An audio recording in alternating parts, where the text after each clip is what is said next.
கடவுளை மறவாதிருங்கள் என்று ஆசி கூறிய பாம்பன் சுவாமிகள் அக்கொட்டகையுள் பிரவேசித்து குழியில் இறங்கி வடக்கு முகமாக அமர்ந்து குமரகுரு என்று சிரமேல் கூப்பி வணங்கினார். மனதை ஒருநிலைப்படுத்தினார்.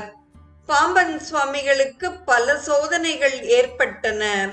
பயம் உண்டு பண்ணி தவம் கலைக்க தீய சக்திகள் சுற்றி சுற்றி வந்தன. ஒரு பாம்பு அவர் எதிரே பகலில் ஊர்ந்து சென்றது. 6-7 பேய்கள் முதல் நாள் இரவு முதல் 5ஆம் நாள் இரவு வரை இவரை சூழ்ந்து கொண்டன. ஒரு பெரிய பேய் இவரை மேலே தாக்கியது. இவர் யோக தண்டத்தால் அப்பேயை அடிக்க முயன்றார்.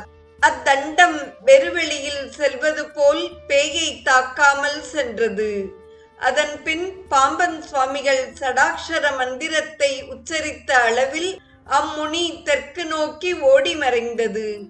பேய்களுக்குள் தலைமை வகித்த முனி ஒன்று